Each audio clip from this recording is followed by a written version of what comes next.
Okay, well, excellent. happening? Hello, everyone. Welcome to the British Science Fiction Association. Hey, let's have some noise.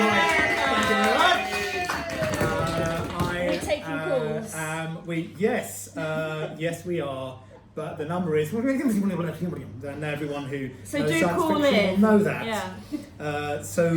I'm Andrew Wallace, author and some other things, and I'm delighted this evening to be interviewing a fellow author, best-selling author actually, F.D. Lee, ladies and gentlemen. Welcome. We're broadcasting this across several organs, one of which I believe is Facebook Live, and the other one is something else. Is a camera that will one day become YouTube. Yeah. Hello, YouTube. Hello. So what we're going to do, we've got about 35 minutes to an hour to chat about science fictional things, principally this. This beautiful thing here, if I may, Please. is this is F.D. Lee's. FD is a best-selling, legitimately best-selling fantasy author. She sold shed loads of books, and those books were actually fantasy. She has evolved. She's created a unique world, one that speaks to a great many people. In a way that fantasy hasn't before. Thanks, man. Well, it's true. I mean, she's found a particular kind of Found my niche. Niche, if you will. But that doesn't mean it's in any way exclusive, because literally I was at an event with her last month, and people were just like literally frisbeeing books to people who were just frisbeeing tenors back. So that's different. I saw that. I was a bit like, that was I didn't true. know. Yeah. It was extraordinary. I was a bit like, Black and white at the end of it. It's like a mosh pit. Literally like that. People were doing stuff with hair and Good times. good times. And what's interesting is that this novel is Faith's science fictional debut, ladies and gentlemen, and it is an exceptional novel, and it is called In the Slip. And like many of us, I've read a lot of time travel books, and this is one of my faves. Before I lose myself in rhapsodies of this and that, I wanted to invite Faith to read some from. I've just punched the microphone. That'll go down in something. I think that would be like. It would be like the elephant on Blue Peter. Yeah, or when the stormtrooper comes through and smacks his head on the. Yeah. No. So we're reading by F.D. Lee from In the Slip. Thank you. Okay, I'm going to read a chapter this far, I guess, into the book. Our hero, Kong, has been taken prisoner. Dun dun dun! I'm also going to try and do a bit of acting, so brace yourselves, guys, because this will go one way or the other. Are you ready? Okay, alright. No, I'm not ready. Okay.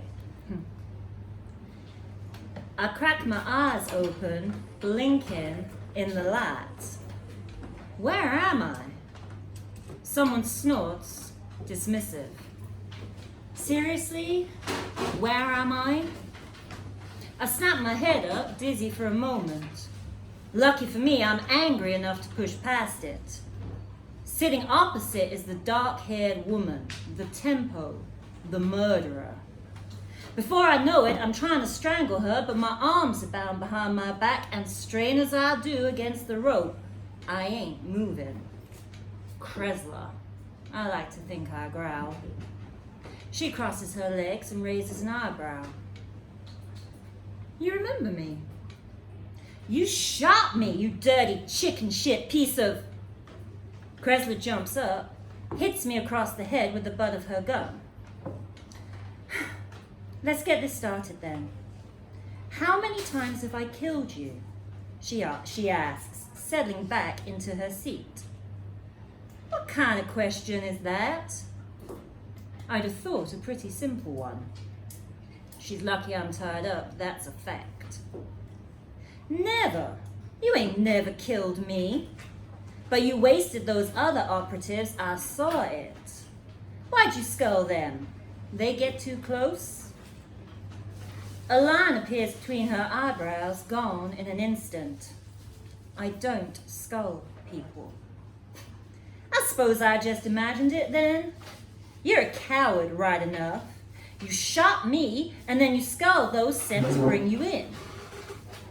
Cresler starts thumbing the hammer of her gun, clicking it on and off. Think what you like, sleepyhead. I don't care.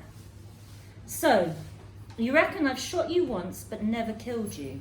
But you do remember the bar. Anything else? The bar. The bar and the toilets and... Lois!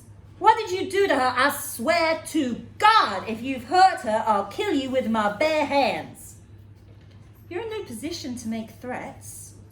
Where's Lois? She's fine. But I wasn't expecting you to come back to that moment in the bar. You've not done that before. Cut the crap, lady. Where's Lois? Why are you hunting operatives? What are you after? Oh, good grief, you don't remember anything. She sounds bored, which ain't exactly inspiring. When you're tied up by someone who's already shot you once and seems to think they've killed you multiple times, you kind of want them interested. Leastways, that's what I'm thinking. Still, to my relief, Cresler stops thumbing the hammer of her gun. Kong, Kong, Kong. Carrie Bags, Joe King, Lois Price. And then there's King Kong, the terror of the timelines. Well, they do like their little jokes, don't they? Listen, lady, it'll go easier for you if you tell me what the hell is going on. Why are you sculling operatives? Cresler glances behind me. I try to turn to see what she's looking at, but she's got me tied up too tight. Sure, why not? She smiles, sharp and cruel, eyes snapping back to me. 16th time's the charm, apparently.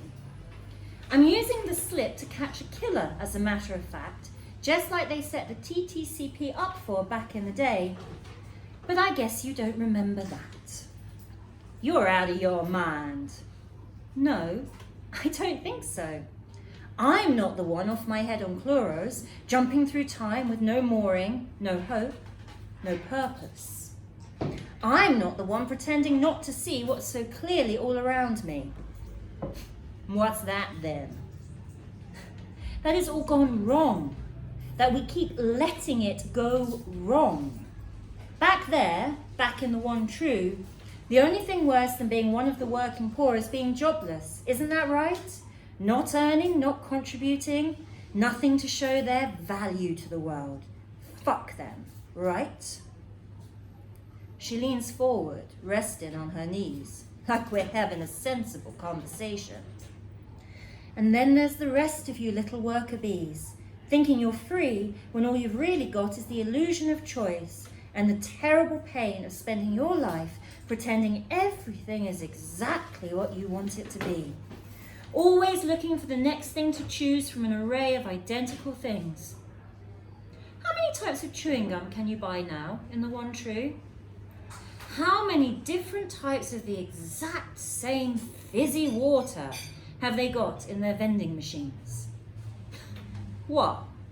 So you're sculling folk because you can't choose between spearmint and peppermint? Cresler's up fast as a snake, the barrel of her gun to my forehead, her face up close to mine. I should kill you again. Hell, I'm doing you a favor each time I do. A smile settles on her face, worse than her boredom. And killing you is satisfying, Kong. It relaxes me.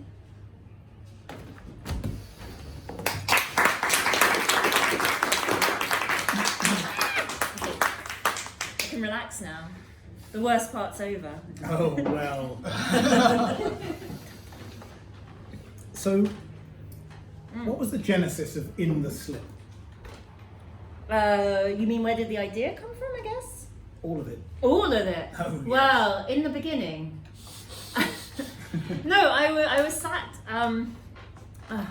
all my ideas I've realised recently come from some kind of vehicles. James, my husband, and I were sat in the car driving to Bournemouth. Yeah, I'm looking at him for reassurance. And we were talking about Back to the Future, right? And just time travel in general. And we were talking about how, Biff Tannen, he goes and he gets the almanac and, da-da-da-da-da-da-da. And it just kind of occurred to us through this conversation that were time travel possible at all, it would be such a unique resource that it would be completely owned by corporations and money and power. And this kind of idea of Biff Tannening it and going back and buying stocks in Amazon or inventing the iPod or something like that, you wouldn't be able to do it anyway. Because the minute you went back in time, those companies, those corporations would shut you down. And so from that kind of just geeky conversation in a car driving home, I started thinking about, well, how would they stop you? And that's how we got my guy Kong in this book, who is a trans-temporal copyright protection officer. And his job is to go back in time and stop people from essentially changing the timelines and taking power away and making themselves wealthy and so on and so forth.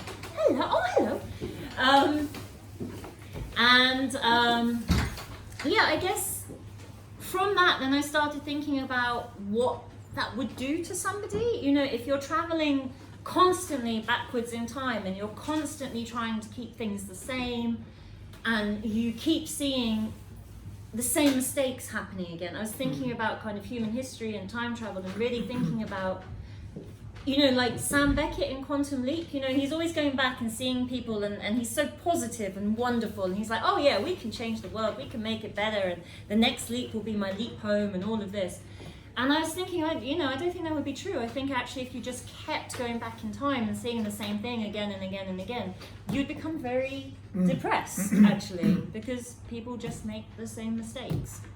There is, I picked up on that. It's like the time travel stories usually assume a sort of benevolent inventor, usually just one person, sort of lonely, sort of genius kind of character, which comes out of Wells, obviously.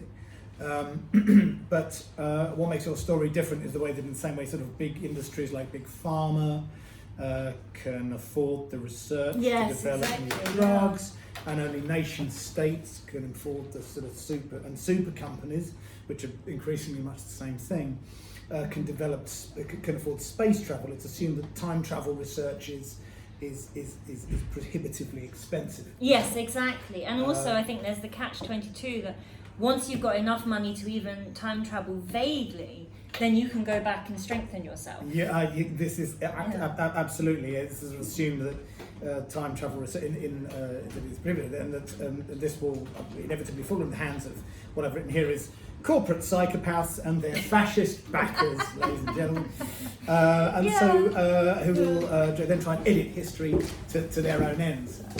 And my question is, how do we stop that? Well, I mean, obviously you get Kong involved and he stops it for you. Well, I think that's kind of the point of the book, actually, because how do you stop it? This situation that Kong's in, he's caught in this loop because, of course, every time he goes back and tries to fix something, they're by their nature kind of 3 steps ahead of him. And he does... Yeah, there is a way, but that's super spoilery. Well, I don't know how I would stop it. Yeah, I suspect that I would probably. Do you know? I always think this, right? Like you have the apocalyptic zombies or horror movies. I just think to myself, genuinely, I just shoot myself. I mean, I'm not. Oh, that's not quite the answer I was hoping for. No, sorry. I just go like. I mean, I'm not built to run. Like the cardiovascular. The zombies would get me. I've got no kind of usable apocalyptic skills. I've got a master's degree in grammar. I'm going to be teaching like the the zombies how to conjugate a verb. They do need to do this. Who wants that? Me want great. Yeah, maybe actually. Maybe there is a space for me. Well, actually, I mean, there is actually a kind of solution in the book, isn't there? There is. And one of the solutions is I'm dancing around it though. So it's one of the most spectacularly geeky time travel ideas. It's like in the original. In H.G. Wells' Time Machine, he comes up with this fabulous idea, which is that time is just the fourth dimension, and once you understand that, you can go back and forth in it, and he does it so well and with such clarity and imagination and empathy that you kind of think, well, let's just get on with it then. It's just a matter of and then you. Whereas I come along and completely strip the empathy away. No, that's not true. No, I don't think you strip the empathy at all. But what you do come up with is this fabulous idea, which is time pressure. Yeah. And tell me about time pressure. Okay. So in my book, one of the kind of sci-fi conceits, if you like, is that there is this thing called time pressure.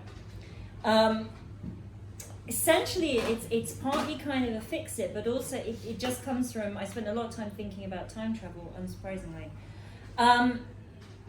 And you get to the point where you think, well, if you just go back far enough, Kong at this point, roughly here, somewhere in the book, kind of realizes the various machinations that he's party to and decides that he wants to stop them. But the issue is, you go back farther in time and everything is more tangled up.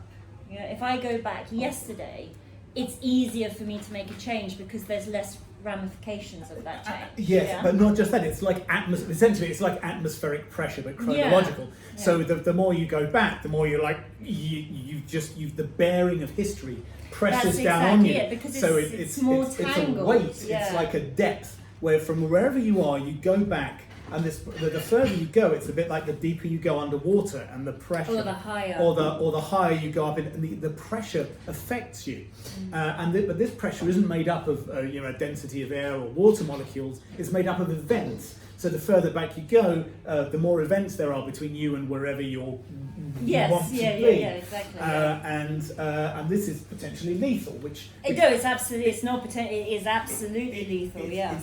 And so two things happen as a result of this. One is that you have there is a limit on how far back you can go, and the sort of ruling class know this. But it helps them maintain their power as well, because you can go back so far. There's a limit. Exactly. So how do you untangle this history, and how do you untangle everything when you can only get sort of roughly 70 to 100 years back? Yes, you can do something, but Yeah. Again, the further back you go, the harder it becomes. So they have this kind of almost like radiation sickness, or like the bends when you're coming up from, you know. Yes, from yes, exactly that. So there's when you're actually in the cast, you potentially can be crushed psychologically. Yeah. Well, no, physically, And also when you come back, there is a process whereby, like a depressurization process. No, not really. You can come forward quite. It's not the coming forward in my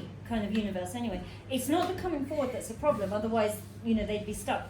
It's the ability to go back, and the kind of conflict, if you like, in the book comes from the fact that one of these very big industries, the industry that controls the water, they want to get really far back, and they're trying to scramble to find a technology or a medication that will allow people to get very far back, because the further back you go, the more control you have, but obviously the further back you go, the more risky it is and the more deadly.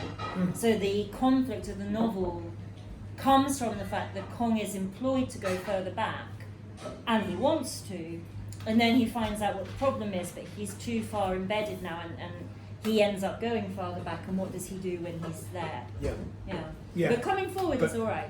It's going backwards is the problem, because it's heavier. It's heavier, but then there's another invention you have, which is that it's the time travelers, the time traveling agents take a drug called chloros. Have I pronounced that right? Chloris. Chloris. Well, chloris. I don't know. Chloris sounds quite benign. Chloris. Like a sort of fragrance. It's an amalgamation of 3 different kind of antipsychotic drugs, actually. I did not know that. Yeah. And so I give the full name, I think, once in the book, and then it's shortened to Chloris. Sure. But the notion that it's a drug that they take keys into what you were saying earlier, which is the notion of the same things, history repeating itself, which is, for me, and the fact that you have an actual drug, it's a sort of a metaphor for addiction. Yeah, absolutely. Yeah. No, I think so. There's I think one of the things that's happening, you can butt in if you disagree with me here, but I think one of the problems that we have at the moment is that we're very addicted to nostalgia, and I think there's this idea that it's much easier to kind of just look at the world and go, oh, well, it was better last week, or it was better last year, or I was happier in my 20s, or it was better in the 60s. It was the 60s, yeah, exactly. And I think nostalgia has been largely weaponized. Yeah. I think a lot of political parties are weaponizing nostalgia. I think advertising weaponizes nostalgia. And that's, again, there's something that I play with a lot in this book, is this idea that there's this kind of sense that everything was better once upon a time. And of course, Kong, who is traveling through time constantly, is very aware of the fact that it wasn't. People, one of his mantras all the way through, God love him, he's so cynical. And one of his mantras is, people are people, all time wise, nothing ever changes, people are people. Well, indeed, for me, one of the most devastating things when I read it, I know what you're going to say, is that he I don't think it's, he does it's not quite, he does get to where he wants to go and where they want him to go, and he finds a degree of apathy and acceptance of the status quo, and acceptance of the inevitability of political corruption, of everyone just kind of does as they're told. It's climate change. And climate change comes into it, and you absolutely don't pull your punches there. No. And so talk to me about that. So there's sort of two, because I had to make it manageable. History is divided into kind of pre-fracture and post-fracture, and the fracture is essentially the moment that we're coming towards now, where what we're doing to the planet is completely irreversible. So the fracture is just the moment where it's gone too far and we cannot undo it. So Kong is living in this post-fracture world now, where the planet is just devastated. I did a lot of research into that to kind of try and make it realistic, and that was a very depressing 6 months of my life, because it's not good news. So Kong, through the plot, ends up finally pre-fracture. He's one of the first people to manage it. It's not easy for him. He can survive about 45 minutes before he starts getting time crushed. And I think he had this kind of lingering hope that maybe he would get back there and he would find that something was different. And he just ends up in this situation. He's in Edinburgh, actually, at the Edinburgh Fringe Festival. And it's sort of 40 degrees in Edinburgh, and there's a news story about a tsunami that's kind of overrun one of the islands further north. And people just don't care. To be honest, like we are now, people kind of are casually talking about it and drinking beer and enjoying the Fringe. And he's kind of stumbling through this, and it's a terrible moment for him, because he's suddenly like, wow, I don't know, I thought maybe there would have been a push, and there wasn't. And now I live in the world that I live in, where he's, they live in a very controlled environment as a result of climate change, controlled environmentally and controlled politically and ideologically. And it's a really hard moment for him, actually, because I think he allowed himself a spark of hope. Well, that's one of the things I like about him. It doesn't go his way. Well, what I like about him is that on the one hand, yes, he does appear to be cynical, and he has this voice, which I'll come on to in a minute. But also there's a degree of flexibility about him. Is that something that makes a protagonist? Is that why it's about him and not one of the other characters? Some of whom appear more able, given that they win a few times. You're thinking about Cresler, huh? Yeah. I mean, they're just from your reading there. You just, the she's killer a line. Tough cookie. I really kind of basically, I never get tired of killing you. Okay, that's fun. She's very determined. Yeah, and he doesn't have that. What he has instead is this sort of lovely almost like he's cynical, but it's just a shell. It seems to me underneath. There's more to this. There are different kind of. Talk to me about it. Without wanting to get into huge spoilers, it's that duality, that messiness in him that actually allows him. Messiness, yeah. He has messiness He's that messy, allows isn't him he? to be the person that he is. So you've got Chrysler, who's, she's very controlled, she's very determined, she knows what she wants. You've got Joe, and he's hopeful and he's romantic, but he knows what he wants. And you've got Lois, who is, what she is. Yeah. And Kong is he's not centered, he's not firm, he's very dynamic, and he's moving constantly. Yes. And it's that ability, I think it's that ability Fluidity, to move. isn't it? Fluidity, yeah. And I suspect it's that ability, in fact, that makes him the person who can vaguely survive going that far back in time. Well, he's really the only one who can. He is the special one for reasons that I'm not going to go into, but yes, there's a very good reason for why he's the special one. It's not just because he is. Yeah, he was born. He was. Yeah. No. But he's not a chosen one. Yeah. No. He's It's just an unhappy circumstance. It's quite true, and yet he's a fascinating character. I mean, I love him. I love him. I think he's like. Yeah, he has. I could spend a lot of time with him for sure. I really enjoyed spending time with him in this book. I found his voice absolutely compelling, and I feel very sorry for him actually. Well, part of it is that empathy, but you kind of trust him as well. He is competent. He does have a heart. And there are other elements to But I think because it's kind of a noir, because it's sort of ostensibly a detective story. Yeah, I was going to come on to that. Because there's murders, so it's ostensibly a kind of cyberpunk detective story. I don't know. Time travel noir. Yeah, it's a weird one. I don't like to write in genres, which doesn't help me. But this one's sort of caught up with you. It's almost but noir as well is something specifically from the 40s, and which people copy in all kinds of ways without really understanding. It's like Blade Runner. It's a bit like kind of it looks good, and people like the look of it without the intrinsic meaning. And it's the same as noir. You mean the film, right? Cut a lot from it. But I think one of the kind of tropes, if you like, of noir, and if you've read my fantasy books, I like playing around with tropes anyway, is that you have this kind of hard-bitten, cynical ladies' man, kind of a guy. And dangerous ladies. And dangerous, femme fatales and all of this kind of stuff. And I wanted to play around with that. And again, it stems from this environment that Kong is in, where he is, as I said already, constantly seeing people making the same mistake. Have you ever watched someone you love just constantly make the same mistake? That is frustrating in the extreme. Then to watch humanity kind of do this again and again and again. So he's got this kind of hard-boiled, cynical, when you meet him in the first scene, he's arresting someone. He's like, well, I don't care about you, you deserve it, whatever, rah, rah, rah.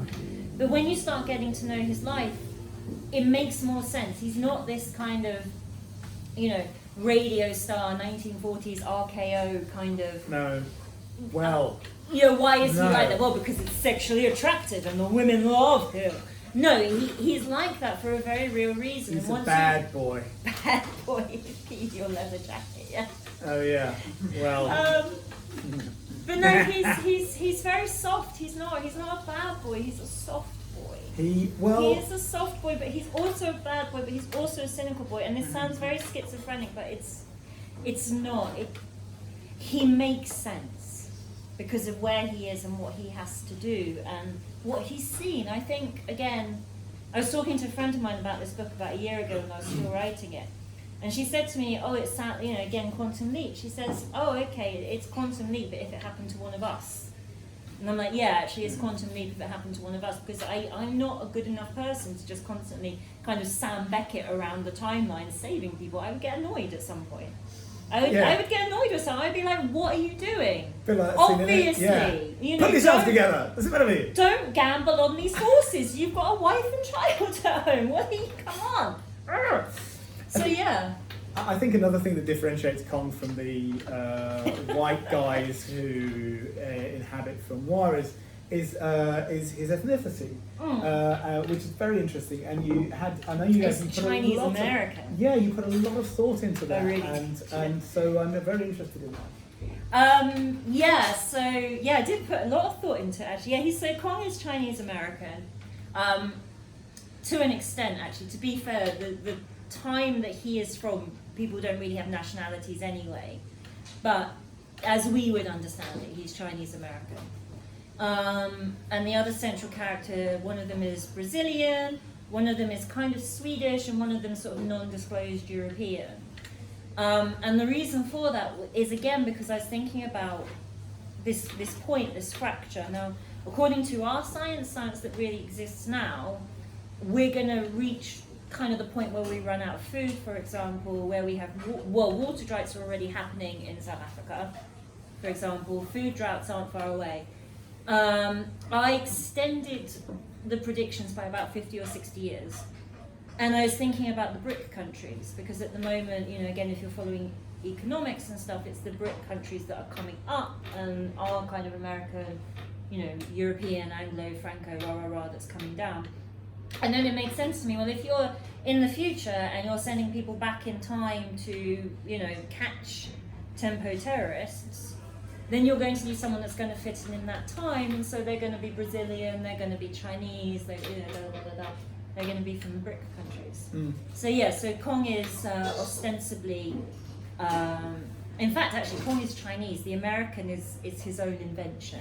That's what's the interesting. American is his own invention, but he is for Chinese heritage. For very good reasons, he is almost an invented identity. Yeah, so this kind of crazy accent, I was doing during the reading, that Almas, and it's him trying to express a personality. And he gets told off about it constantly. He's constantly being told, drop that accent. Why are you doing that accent? You stand out. The whole job is not to stand out. And it's kind of, it's his rebellion in the way that he can rebel. And then obviously he rebels properly. But at the point we meet him, the way he dresses and the way he speaks, they're his rebellions. Yes, indeed. And another thing that differentiates him from a noir character, and indeed, is that there are dangerous women. There isn't really a femme fatale. And on one level, this novel is a love story, and it's between two chaps, ladies and gentlemen. So, I wanted to understand more about that decision and. It wasn't really a decision. It just felt like. Yeah, it did. I originally, when I was writing it and I was playing around with these noir stories and 1920s noirs, and again, if you've read my books, I like to kind of play around with these things and turn them on their head. So I was looking a lot into the noir genre, and obviously you've got to have the femme fatale, and I wanted to have the femme fatale. And the femme fatale was going to be the love interest for him, although I was going to twist, the twist I'm talking about. There's a twist. But it was going to be the woman. And then, I do a lot of character design. I spend a lot of time, working out who my characters are, and then I drop them in the story, and sometimes they stay and sometimes they change. And I dropped Kong in the story, and I put him in the introductory conversation, which kind of, the call to adventure, whatever, with Joe. And they hit it off. They do. They just hit it off. It's desperately romantic. Yeah, and really I, sexy. and I read it back, and I was like, well, it wasn't sexy the first time I wrote it, because I hadn't realised, they were just talking. And I read it back to myself, and I just thought, this is, I don't know, there's something here. And then I thought, well, I can ignore it, I can rewrite it and ignore it, and or swap Joe's gender or something like that. And I just thought, how boring. I just can't be bothered. It's lazy. Poor Kong, his sexuality is born of my laziness. I was like, okay, well, you like him, that's fine, I can't be bothered. But what's also interesting, but it's also, there are elements, Kong had... He's very, he is what he is, I think. I don't know, it's not integral, it's just what he is. It's not really... Kong is in many ways the conflict... It's not really part of the story. Well, I think it is, because... The romance is, but I don't think the homosexuality, I don't... Well, it just happens his love is... guy. The romance is important. Yeah, but it's almost like with it's almost like his character is defined by a conflict between a kind of conditioning, a relentless conditioning, Yeah. which is a spoiler I won't give away, but and also his intrinsic self, because on the one hand he always has this gentleness. On the other hand, he's a soft boy underneath it all, I think. And on the other hand, he has this competence and this kind of almost ruthless determination. And the other thing that he always comes back to is Joe. Yeah. So you have, on the one hand, it's almost about it's almost like a kind of conscious defiance, and also the fact that the character simply is that. And that's actually quite a hopeful thing. It's a bit like you can... Oh yeah, because I'm a hippie. I'm so hippy dippy, and I do believe that if we all love each other and we're nice to each other and we pay attention to each other, we don't have to get to this kind of fracture. You know, this is science fiction, but this fracture thing is not science fiction. I've called it the fracture, but this kind of 0 date is absolutely real. But maybe that's why I like Kong so much, because I'm quite cynical and grumpy, but I also am quite soft. Yeah, sometimes. Interesting, and almost as if almost as a parallel to that, as a corollary to that, is the fact that a lot of the action takes place between our time and the time traveller's actual home time in the distance. The one true timeline. The one true timeline, and then it takes place in the sort of narrow bandwidth of time between the two. Almost as that's the point of tension where everything's up for grabs and everything. Yeah. What were your thoughts in the creation of that? Good question. I think, to be honest with you, it comes from the world that I established. So you have this point that Kong exists in now, where again, for various different reasons, they like I said, the water company is trying to develop this technology to get further back. And because of the time pressure, the limitation is kind of set, because you can't go further back, which is why the water company is trying to push to get further back, which is how Kong kind of gets embroiled in this thing. I think as well, just because I didn't want to write a story that became very focused on. I wanted to write a story that is about Kong. Yeah. Yeah, it's about overcoming the cynicism and trying to accept the fact that maybe things can get better, I guess. Yes, it seems to me you use science fiction as a means of opening out a particular character. Yeah. It's about this particular character. The worst thing that can happen is science fictional because of the nature of the character. Yes, exactly. Yes, exactly. And I think if I'd have gotten too involved in, we're jumping back to 1875, or we're jumping forward to 2397. Look, stagecoaches and ZX81. And people write those kinds of stories, and absolutely fair play to them, but it's not what I wanted to write. I wanted to write a story about this person who is desperately, this may be a bit autobiographical, I don't know, but this person who is just desperately confused and frustrated and angry, but also still somewhere here thinks that there might possibly be a chance. Yes, and I mean, one of the themes in this book and your other work is the notion of editing, of some kind of supreme control, whether through, in the Pathways 3 books, that's to do with the supernatural agency, the Fae control fairy tale narratives in our world. In this, it's the one true, and I at one point in an email to you, I wrote the one true path, but in fact it's the one true timeline. So you have this idea of there is this distillation, this distillation of truth. The truth can only be something that's distilled from lots of other things, as opposed to some holistic reality. I think you're right, actually. I hadn't, you've just thrown a mirror to me now, and I need to have I'm having a Yahari window moment. I need to have a think. But no, I think you're right. I think that one of the, you're right.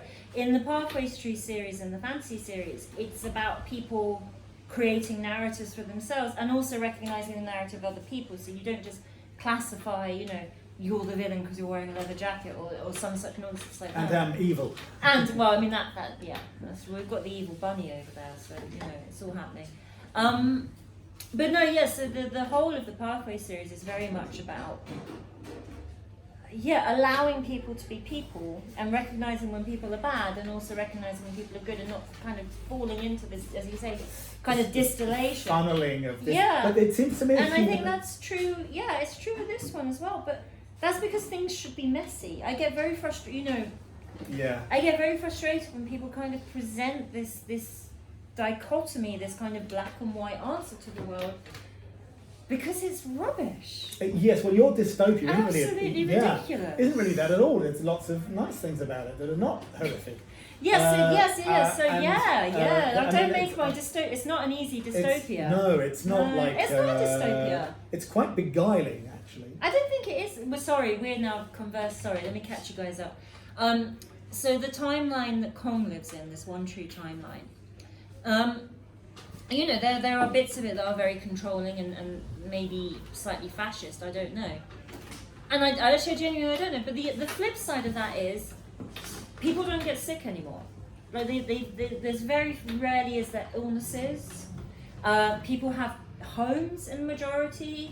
People have what they want. You can eat, you can drink.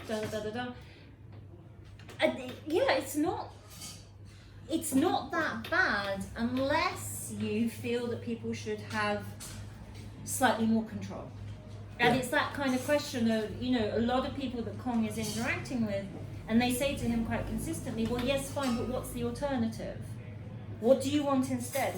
We're housed, we're fed, we don't have diseases, we have choice, we have free time, we have jobs, we have purpose. What is the alternative you're suggesting? Because look at history. Look at what people did to the planet. Look at what happened.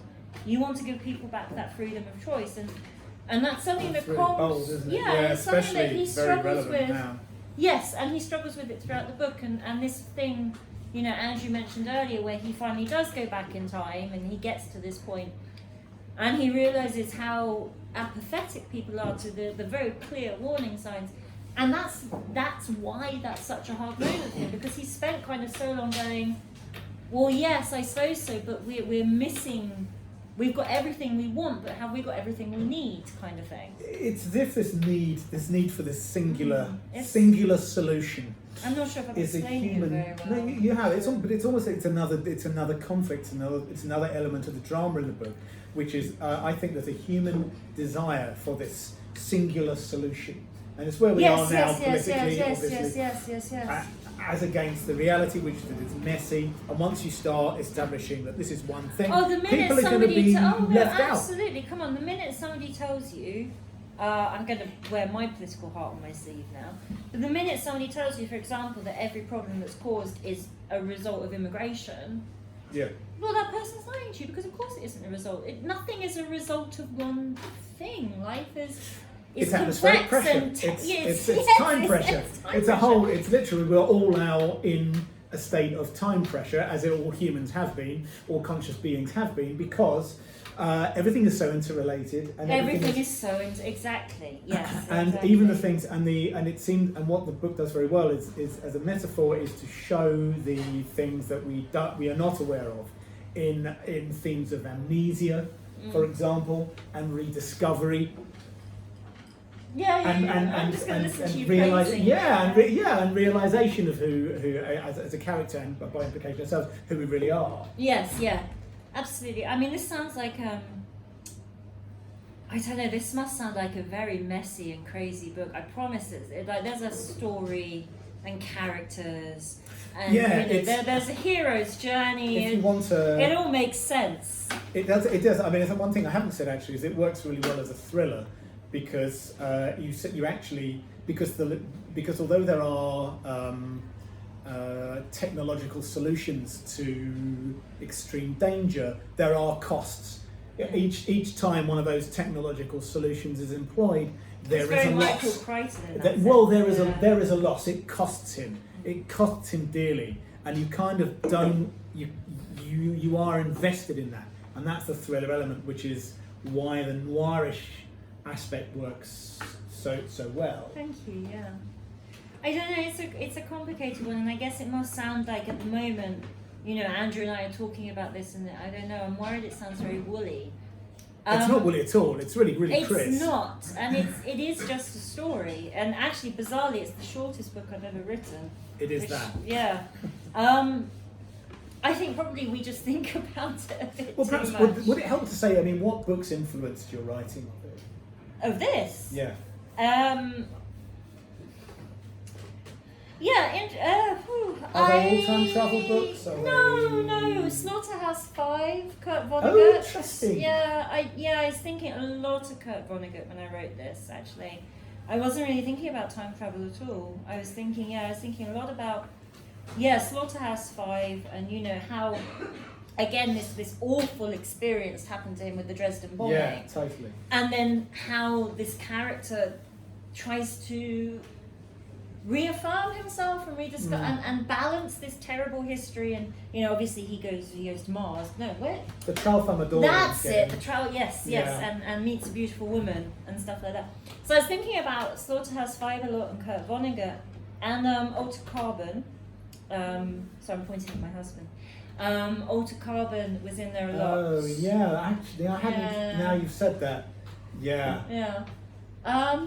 But instead of the stack, it's something else. It's to do, which is time travel. It's interesting because sometimes I think when people set out to do time travel, they don't do it very well. They're just like, oh, I really want to do a time travel thing, and then they go all lost with I'm going to confess now, things, probably and to it's- my shame, I haven't really read a lot of time travel. Apart from surprising, isn't it? H.G. Wells. Yeah, and yet you've written like a great time travel book. Thank you. Maybe because I haven't read too much of it, I don't know.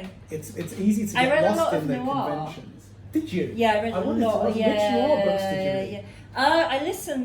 read? I listened to a lot of BBC Radio 4 noir documentaries, which I enjoyed. And my mum sent me some books, and I'll have to add this into comments somewhere because I can't remember the name of the author. But my mum sent me these like 1920s kind of detective stories that are all set in North London, near where I live, and she thought that was cute.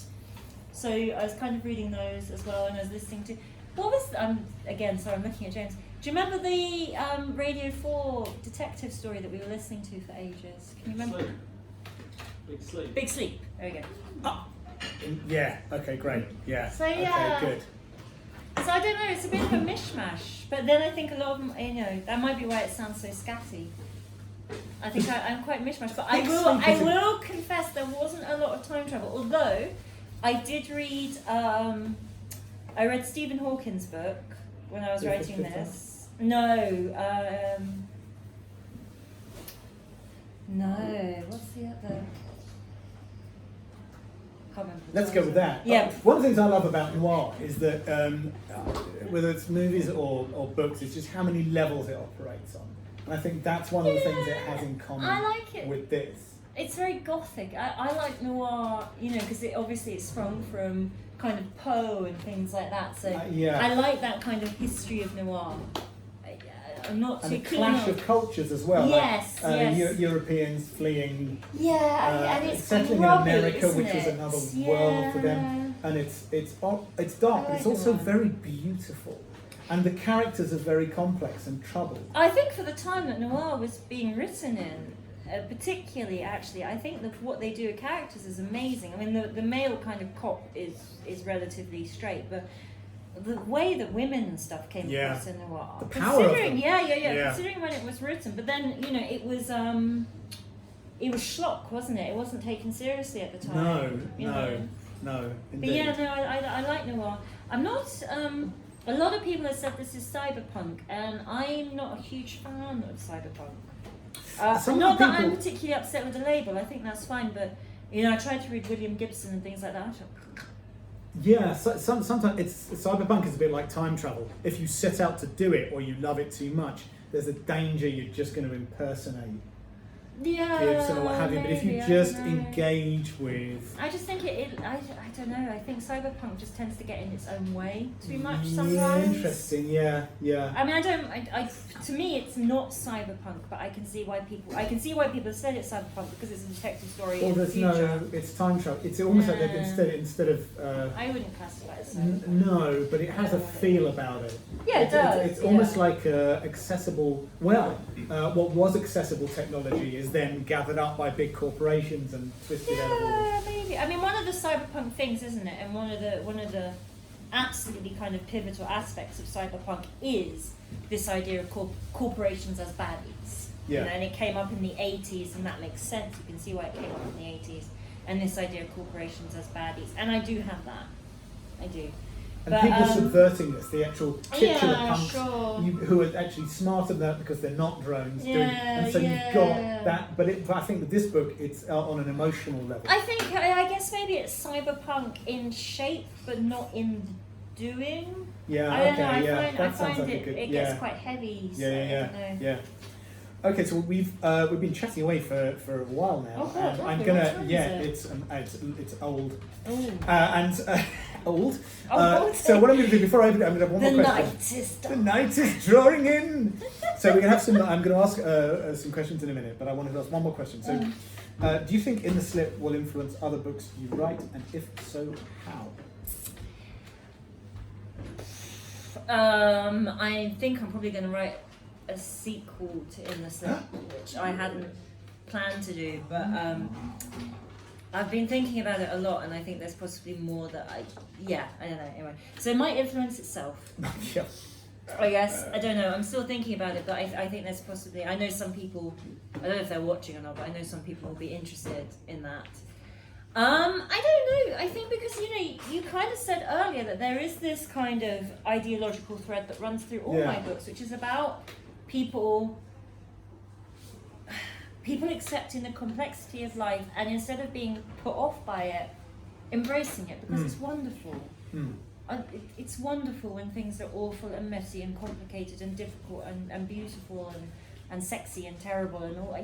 That the minute you try to just say, oh, it's good or it's bad or it's this, what's the point? Limited it, and it not only are You're in you that probably narrow bandwidth. allowing horrible people to get away with nasty things, but also what's the point? So I guess in that sense it will continue because that seems to be my raison d'etre. Confusion! Confusion! Ladies and gentlemen, FT Lee, thank you so much. Also, I'm really seriously campaigning for this to get nominated for a BSFA award. So if you're a member and you would like to read it, and I don't expect to win, but I would really like to be nominated. So I'm not even going to pretend that I'm not campaigning for that. I am. So please And also, read it and consider it for nomination. If you don't like best it, novel and yes. best short fiction. Celebrity Werewolf, ladies and gentlemen. We're not fighting each other. No. So it's a different. Colin Dick. Yes, this is a novella, so it's short. So Anyway, I so, just thought I'd drop that in. No subtlety No at sub- all. I want to get nominated. Who has time? To be Yeah. honest. Charlie Jane Anders can win, but I want to get nominated. Folks, Or I could win. folks, did we have any questions? Oh, I. In a world where you are faced with 1,000 different types of chewing gum, what flavour are you going to go for? me, myself, and I, or Kong? You and Andrew. What's your flavour? What are you going to pick from that machine? I like very minty. What's the most spearmint? Right? I like sharp menthol. Eye-watering. I'm going to just lie under it with my mouth open and press the button and see what happens. I mean, if I'd want the machine to just kind of use an algorithm to just kind of and then see Decide for you. Yeah, well, You no. are so against all of my. Come on, embrace it. Go, choose. No, I thought it was quite radical. I Okay. literally was just literally lost in there thinking, well, what would that be? Rhubarb and steak. Oh, this is like Charlie and the Chocolate Factory, isn't it? Veruca Salt. That's Veruca Salt. No, Veruca Salt. Violet. Violet. Violet, you're turning violet, Violet. Yes, I Anyway, am. I'm proud. There you I'm go. turning violet. Andrew would go violet, and I would have the most minty. What is it? You're a very successful fantasy writer. What made you go science fiction? And that's out and out SF. It's nothing. Yes, Black accent, no blurring. It's a complete change. Why? I found the idea, like I was saying, when James and I were driving in the car, and this conversation about Biff and how he wouldn't get away with it. I found that so interesting, and then from that, was thinking, like, pretty much like I said, I was thinking about what would that actually do to somebody. You know, like, as I say, you know, this kind of quantum leap lifestyle, what would it actually do to somebody? And I was interested in it. And then the more I started thinking about Kong, you know, and my bus journeys, and this is how I write, you know, I think about the person, I have to become quite obsessed with them. And the more I started thinking about him, the more I just thought, it wasn't like, oh my gosh, I want to write a different genre, I guess, if that's your question. It was, I liked him, and I liked the idea of what he would do. Did you therefore have any problem with your agent and or publisher in getting... No, because I'm self-published, so I do what I want. Did you have any problem persuading yourself? Well, I did have to sit and have a meeting with myself. I called myself into the London office, and I sat myself down. I said, "Look, Faith, you know, are we going to meet the bottom line with this? You know, no. I'm teasing a bit. I was and remain slightly anxious with this because I have. Sounds like a completely egocentric thing to say. I have a good following. Yeah. I feel like a knob saying this. No, just embrace it. You've got a good following. It's so just. Whoa. For my fantasy books, and you know, by and large, people read me for the fantasy, and so that was kind of nerve-wracking. But I have to say, I've been very blessed. A lot of my fantasy fans have read the book, you know. And like at cons and stuff like. Do you remember? Again, I'm looking at my husband. This is so bad for you people. Sorry. We're not married to you. Who are not married. I know. There was this wonderful woman at WorldCon. She didn't know me from Adam. You know, she was just browsing around, and I did the sales pitch, and she chose this over the fantasies, whatever. And she came back about 6 hours later. She's like, "Oh, I finished it. Where's the next one?" And I was like, "I've only ever done one. I write fantasy. Read my fantasy bestseller." And she was like, "No, I want it." Okay. Interesting. It's like, but it's, you know, it's your business, so you make. You take a commercial risk with a different genre, a different direction. Yeah, I mean, I guess so, but I don't really see it. So I think that's how you frame it. I don't see it as a commercial risk. I just see it as, well, I wanted to write this, so I wrote it. And you had the freedom to do so. And I had the freedom to do so. It's Yeah. a beautiful thing. Yes, it is. But I mean, yeah. So I didn't have to worry about an agent or anything like that. Maybe if I did, you know. Dave, Lally, you had a question? Yeah, I think the BSFA awards are open at the moment. The BSFA awards are The open. awards are open, and you've got to look at our website, and you have to be a BSFA member to propose and so on. And then the results are voted on and declared at the EasterCon next year, which of course is concentric. Yeah. I'm going to Friday the EasterCon. 10th and Monday the 13th of April at the Hilton Metropole Hotel on the NEC site in Birmingham. That's where everything is declared. I have a question though for Yes. both Andrew and Faith. It's so nice to see you both. And an unusual tongue in cheek for Andrew because it's the season of goodwill. I hope that the drink I bought you, the Paraquat and the rest are slowly working. Steve, you haven't killed me, mate. I don't know what poisons you put in there, I know, but they're rubbish. Just invest properly in poisons, Dan, it's not David. working. How many more times? Don't worry about the taste. He I'm a knows it's serious coming. best to your family. Faith, Well, I just wouldn't dare use a make those knife or a comments to you, gun, but- what is But I it? have a serious question for you. Okay, I'm going to put my SFS serious face. writers, science fiction fantasy writers. Some of them are with us working away and so on. Some of them sadly are no longer with us. Many are iconic in our genre. Are there any that you are inspired by? You like the ethos, their philosophy, their style? Oh wow, yes. Oh my Nice God. question that, yeah. That's a Serious lovely question. question. First, Wowza.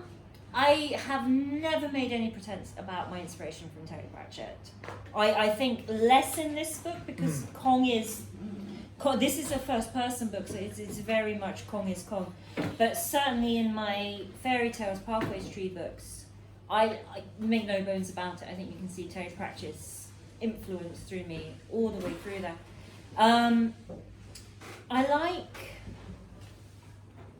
The thing that I like about writers, I like writers who have characters, and it's not really about genre for me. So I love Terry Pratchett because he had characters. I've already spoken about Kurt Vonnegut, whom I love because he had characters. Jane Austen, you know, she had characters. I'm not, and I think this comes across in my writing, and I was talking about in the slip earlier and trying to distill the genre. The genre doesn't matter. The story is about this man and the life that he's experiencing. In the same way that I don't think Terry Pratchett matters whether Esme is a witch, because it's about her. You know, I don't think it matters. It's just her job. Exactly that. I don't think it matters if you read A Razor's Edge by Somerset Maugham. You know, it doesn't matter that this guy is, you know, a wealthy son. It matters how he wants to live his life and the values that he has. My favourite authors, I love science fiction. I love Rob Grant, you know, Red Dwarf. Oh my God, Rimmer. Isn't Rimmer one of the most amazingly fascinating characters? I mean, he's horrible, but he's fascinating. I love And relatable. Yeah, and man, relatable AF. Terry Pratchett, obviously. I don't know. I don't really mind the genre. It's about character for me, and I think that's how I write. But by being true to the character, That's how I try you've to actually written write. something that's this quintessentially science fictional. Yes, yeah. What about you? It was to you as well. Do you have any writers that inspire you? Obviously me. Yes, that's it. This is your thing. I was going to kind of go to similar ones, and the one we've got in common is Jane Austen, and I mentioned this, and in this particular book is use of language. We talked about genre, cyberpunk, time travel, but really this is an exercise in language. What compels is the voice, which is all about language, and I guess one thing Jane Austen does brilliantly is the joy in her expression of character through language, and that we can aspire to be a fraction as good as that. And fraction, I'd die happy. I'd die happy. And as well, it is another world as well, because it's, you know, the early 18th, some time ago, and not where we live now. So it is it's otherworldly too. That's a nice question. Thanks. Yeah. Okay. Anyone else? Audiobook. Oh, for this? Theme to the audiobook. Audio. I don't know. Who would you get to? Who would I get to read it? These ones not brilliant. The part. They're just beautifully read. Yeah, but So this is a shout out to Ailey Beaton, who reads my Pathways True series, which was available on Who would audiobook do via comments? Amazon. No, I don't know who would do comments. I don't really mind. It would have to be somebody who can do that accent better than I can, because I'm not great at An it. Asian Clint Eastwood, believably having a nervous breakdown and it not stopping him getting to the end of the story. Yes. Okay. So I mean Applications. that's easy, isn't it? Yeah. Clearly. I'd love to have audiobooks, but for me as a self-published person, they're too expensive. The Pathways Tree, I sold the rights, so that's why we've got audiobooks for Pathways Tree. Yeah. That's interesting. Sorry, I thought somebody said something. I don't know. So maybe one day. Hey, just in general, so you're self-published. I'm just wondering, did you do that when you were starting out? Because you had trouble finding an agent for a publisher, or did you No. maintain control of everything? Yeah, mostly because I'm a massive control freak. My first novel, The Fairy's Tale, is kind of a feminist retelling of Cinderella, which I'm sure is going to sell it to millions of people. And so I got some bites and stuff like that, but the kind of consistent message was that they wanted her to have a romantic, ending with one of the male characters in the book, and they were like, well, this is fine, but they have to have this, boffy ending. And the whole point of my story was about how fairy tales are ridiculous, and you don't just fall in love with somebody overnight, and actually maybe you don't need to fall in love with somebody anyway, and kind of, like we've discussed already, the world is crazy and weird, and just because he's handsome doesn't mean you're gonna, love him or her or whatever. And to kind of get these sort of people going, we like your writing, but you need to have this boffy ending. The thing is, I sound very confident now because I've been very lucky and my self-publishing career has been successful, But at the time, it was a big decision. I kind of gloss over it now, but it was.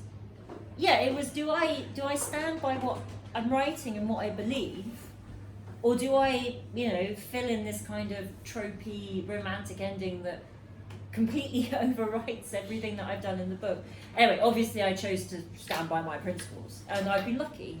But no, at the time it was a hard decision at the time. Now that you've had a lot of success, Some would you stay with self-publishing? Oh yeah, 100%. Yeah, 100%.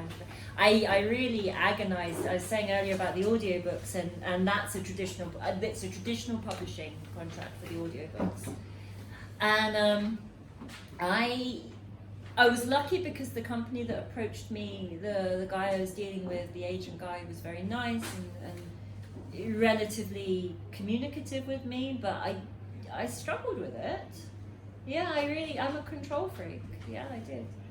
Also, it's good with the fairies tale when I first read that. It seemed to me this was a book you've done because you could and because you loved doing it. Yes. It was your thing. And it was just like almost like I'm going to just do this and I might as well. And this feels like, and it's all of that. It's all of that kind of open, kind of like what we've been talking about actually. But in terms of writing, the sort of that you don't have to. It doesn't have to be one way. There are different options. I have to say. I mean, as I say, in all honesty, at the time it was a hard decision, and it would be disingenuous of me to pretend it wasn't. But since the decision was made, and you know, play around the psychology of that.